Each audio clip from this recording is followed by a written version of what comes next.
세 분 안녕하십니까? 네. 안녕하세요.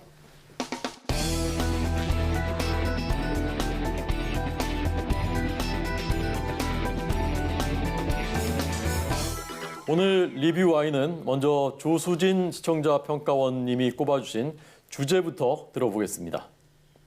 최근 북한의 미사일 발사 소식이 전해졌습니다. 북한의 도발 수위가 높아지는 상황에서 언론의 보도는 중요할 텐데요. 북한 관련 보도는 어렵습니다. 취재 자체가 어렵고 사실 확인도 어렵고 그러다 보니까 외신 의존도가 높고 추측성 보도 또 취재원 다양성도 부족합니다. 이제 정권이 바뀌고 우리 정부의 새로운 대북 정책이 계속 나올 텐데요. 그 어느 때보다 언론의 역할이 중요한 때입니다. 오늘은 최근 북한 소식을 전한 YTN 보도 살펴봅니다. 네, 오늘 북한 관련 YTN 보도에 대해서 짚어보겠습니다. 먼저 조수진 평가원님 말씀해 주실까요? 네. 지난 5월 3일 보도 먼저 보겠는데요. 2025년 병사 월급 200만 원 검증 가능한 북비핵화 추진이라는 제목의 보도입니다. 여기서 이제 국방백서의 북정권 군은 우리의 적 명기 검토한다라는 내용도 간단히 언급이 됐는데요. 새 정부가 추진하는 대북 관계를 인수위원회에서 밝힌 브리핑 내용을 그대로 이제 전달하는 데 좀 그칩니다. 그래서 중요한 내용이니만큼 이 내용이 갖는 의미 또 실현 가능성 등 분석과 비판이 언론으로 좀 필요하다라는 그런 생각이 좀 들었습니다. 국방백서 내용은 지난 5일 다시 독립적으로 보도가 또 됐습니다. 그래서 북한군은 우리의 적 국방백서에 다시 실리나라는 그런 제목의 보도였는데요. 국방백서는 2년마다 편입니다. 그래서 새 정부가 북한을 우리의 적으로 명기할 가능성이 높다라는 내용이었습니다. 지난 3일 인수위 발표 내용 전달에서 아마 이 부분이 굉장히 중요하다라고 여겨서 다시 이제 5일에 더 자세히 다룬 걸 거라는 생각이 드는데요. 그 변화를 역사적으로 잘 정리했다라는 생각이 들고요. 이게 이제 1994년의 첫 등장부터 이번에 다시 바꾼다라는 내용까지죠. 그래서 일반인들은 사실은 그 국방백서가 2년마다 나온다는 거 잘 모르고요. 거기에 이제 북한에 대해서 우리가 어떤 개념으로 표현을 하고 있는지 이런 거 잘 모르거든요. 근데 특별히 이제 이런 변화가 있다라는 걸 아는 분들 없을 텐데 자세하게 잘 정리해서 시청자들의 이해를 도왔다라는 생각이 들고요.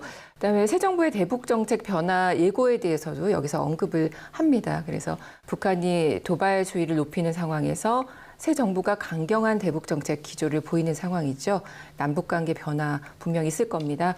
그래서 아마도 이런 내용이 이어서 후속 보도로 나올 것으로 기대가 됩니다. 네, 저는 그 국방백서 관련 보도를 보면서 좀 뭔가 2% 정도 좀 부족하지 않았나라는 생각을 하게 됐는데요. 방금 평가원님께서 말씀하신 그 기사는 이제 윤 대통령이 이제 후보 시절에 주적은 북한이라고 이제 소셜미디어에 내용을 올린 것을 언급을 하면서 올해 이제 정부에서 펴낼 국방백서에 북한이 이제 주적이라고 명기될 거라는 것을 이제 다룬 기사입니다. 기사를 보면은 그 주적이라는 표현의 어떤 구체적인 맥락은 전달하지 않고 단순히 문재인 정부 이전으로 돌아간다는 식으로만 다루고 있습니다. 좀 더 그 전부터의 경과를 더 자세히 전했어야 한다는 말씀이군요. 네, 좀 그렇습니다. 기사에서 언급한 것처럼 주적이라는 표현은 이제 1995년 국방백서에 처음 명기됐다가 2000년도 남북 정상회담이 열리고 2004년도에 사라지게 됩니다. 그리고 대신 쓰인 표현이 군사적 위협이라는 표현을 사용하게 됐는데요. 그리고 이제 다 아시다시피 2010년에 천안함 사건이 있고 이제 연평도 포격 사건이 일어나면서 남북 관계가 되게 경색이 되면서 다시 적이라는 표현이 등장하기는 합니다. 그러니까 해외 같은 경우, 그러니까 우리나라처럼 어떤 국방백서처럼 공식적 문서를 발행하는 곳에서는 주적이라는 표현을 일단 사용하지 않는다고 합니다. 대신 위협이라는 표현을 쓴다고 하고요. 그리고 이제 주적이라는 표현 자체가 원래는 교전 상태에 있는 상대한테 사용하는데 이제 우리는 지금 정전 상태이기 때문에 좀 우리 상황과 맞지 않은 부분도 있고 또 이제 뿐만 아니라 이제 북한을 주적이라고 이제 명시를 하게 되면은 북한 자체가 전쟁 대상이 되므로 2010년에는 북한 정권과 북한 국군으로 어떤 적의 대상을 좁혀서 명시를 했다고 합니다. YTN에서 보도한 기사를 보면은 단순히 이게 문재인 정부 이전으로 돌아간다는 식으로 굉장히 좀 주적의 명기 문제를 단편적으로 좀 바라본 게 아닌가 싶고 더불어 말씀드릴 게 이제 국가 공식 문서에 이렇게 표현을 하는 게 이제 우리의 현실적인 안보나 국익에 좀 도움이 되는지 살펴보는 것이 좀 필요할 것 같습니다. 네, 김선중 해설위원 실장께서는 어떻게 말씀하시겠습니까? 네, 두 분이 앞서 지적하신 먼저 지난 3일 관련 보도는 외교 안보 분야 국정 과제를 요약해서 정리한 내용입니다. 가장 관심이 많았던 공약 가운데 하나이죠. 병사 봉급 200만 원을 살펴봤고요. 주적 명기 부분은 간략하게 소개했습니다. 여러 현안을 종합해서 전달하다 보니까 많은 부분을 담기는 어려웠다는 점 이해 좀 부탁을 드리고요. 이후 5일 보도에서 주적과 관련된 내용을 좀 더 구체적으로 소개했습니다만 역시 보기에는 조금 아쉬울 수 있다고 생각이 듭니다. 다만 주적 개념 명기와 관련해서는 여전히 우리 사회에서 여러 견해가 공존하는 상황에서 이번 리포트는 일단 1분 30초 방송 기사의 물리적인 제한을 감안해 주적 개념의 부활이라는 측면을 소개한 차원으로 이해를 부탁을 드리겠습니다. 이후 대신에 여러 뉴스 시간에서 안보 전문가 출연 등을 통해 주적 명기를 포함해 남북 관계 현안에 대해 자세히 다뤘고요. 앞으로도 관심을 가지고 전할 예정이니까 좀 더 지켜봐 주시면 좋겠습니다. 북한 관련 보도, YTN 보도에서 출처 또는 취재원 이 문제에 대해서도 살펴보셨다면서요? 네, 우리가 이제 보통 그 취재원 다양성을 이야기할 때는요, 수평적인 또 수직적인 다양성으로 설명을 합니다. 수평적 다양성은 방송사별로 취재원이 다양한지 이걸 이제 보는 건데, 북한 관련 보도는 취재원이 거의 비슷하죠. 그러다 보니까 내용도 방송사별로 다 비슷할 수밖에 없고 그러다 보니까 오보까지도 같이 가는 겁니다. 지난해 아마 그 김정은 국무위원장 위중설, 사망설 보도 여기 계신 분들 아마 기억하실 겁니다. 그때 다 같이 오보를 낸 그런 상황이 있었는데요. 수직적 다양성을 좀 살펴보면 수직적 다양성은 한 방송사 내에서의 그 다양성을 얘기하는데 복수의 취재원을 활용하는지도 여기에 이제 해당이 되고요. 근데 이제 북한 보도는 이거 역시 그 수직적 다양성 역시 낮을 수밖에 없죠. 이번 YTN 보도에서도 보면 전문가 활용하는 경우가 많은데요.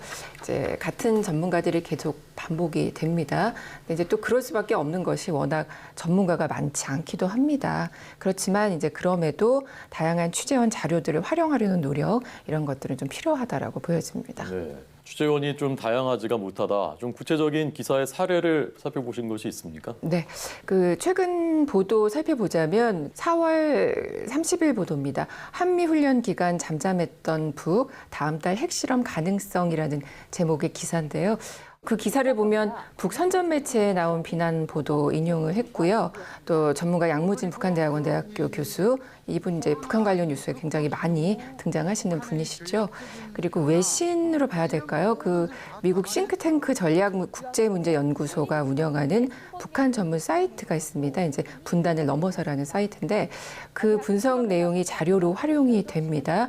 그래서 이제 전체적으로 보면 뉴스 한 꼭지에 그래도 다양한 근거 자료를 또 전문가를 이렇게 활용하려는 노력은 보이는데 미 전략 그 국제문제연구소에 대한 그 특별한 언급이 없더라고요. 그냥 이게 계속 화면으로는 나가고 그 보고서에 예측된 내용이 기자 리포팅의 내용인 거거든요. 활용이 많이 됐었는데 그래서 이제 출처를 좀 밝힐 필요가 있겠다라는 그런 생각이 들었고 지난 5일입니다. 그 북한 백서 관련 보도에서는 박원곤 이대 북한학과 교수가 나왔고 또 지난 7일에는 윤 대통령이 미국의 소리 방송과 진행한 인터뷰 내용이 또 출처가 됐고요.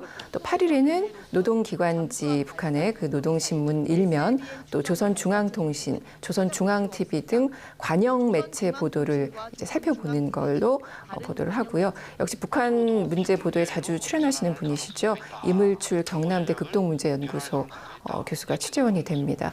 최근에 YTN 보도에서는 그래도 신뢰가는 취재원 자료를 활용했다라고 보여지는데 이제 새 정부 출범 이후에 경색될 것으로 예상되는 남북 관계에 있어서 다양한 뉴스들이 아마 쏟아질 텐데 더 다양한 취재원 확보를 통해서 더 신뢰할 만한 보도가 이어지길 바라겠습니다. 네, 좀 더 취재원과 출처가 다양해야 한다라는 지적이었습니다. 김선중 해설위원 실장님 어떻게 생각하십니까?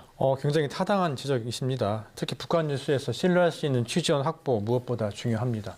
다만 북한 사회가 워낙 폐쇄적이어서 직접 취재가 사실상 불가능한 데다가 국내 전문가 인력풀이 말씀하신 대로 상당히 제한적입니다. 특히 또 그 가운데서도 방송에 출연해서 북한 관련 이야기를 시청자들에게 편하게 쉽게 풀어줄 수 있는 전문가는 더 소수에 불과하다는 현실 다 아실 텐데요. 그러다 보니 검증된 소수의 북한 전문가들에게 인터뷰와 방송 출연이 몰리는 현상이 빚어지고 있습니다. 이런 점을 보완하기 위해서 많은 언론사들이 북한 안보 관련 전문 기자 양성을 고민하고 있고 YTN도 외교 안보 관련 전문 기자가 있었습니다만 얼마 전에 퇴사하면서 외교 안보 전문 기자 활용 방안에 대해서 여러 논의를 하고 있습니다. 두 분의 지적 잘 새겨듣도록 하겠습니다.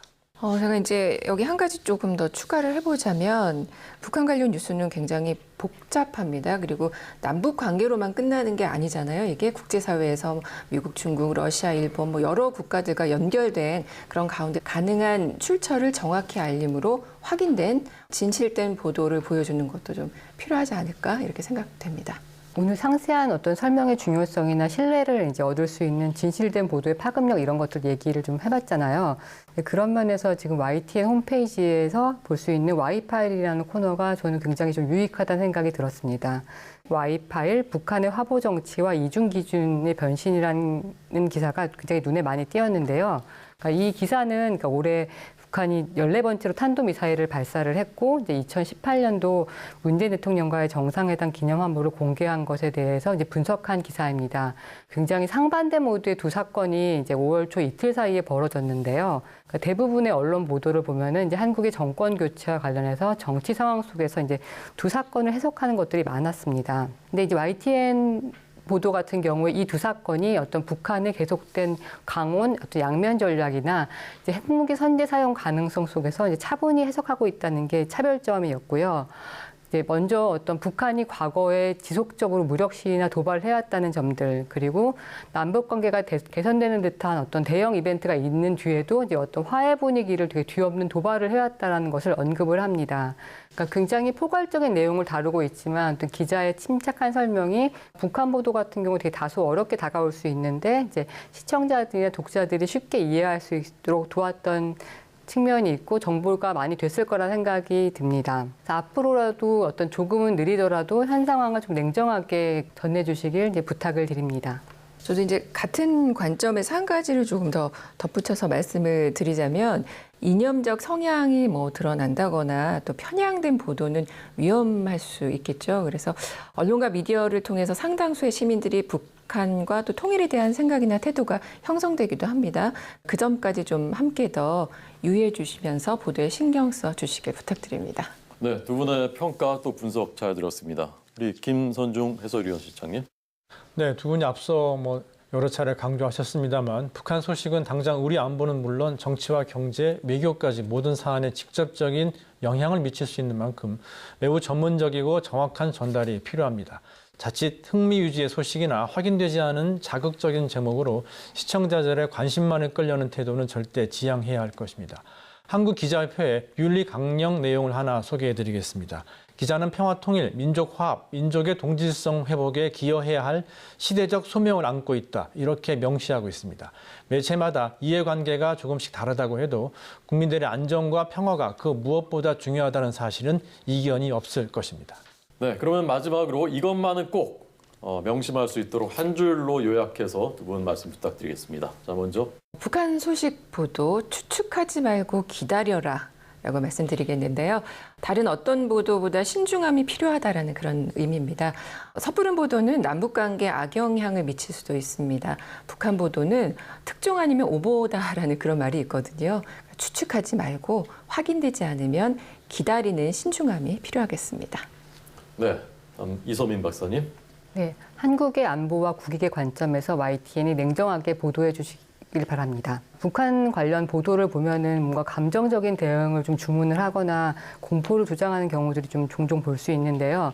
그러니까 한반도 어떤 정세 분석을 바탕으로 차분하게 보도해 주시길 바랍니다.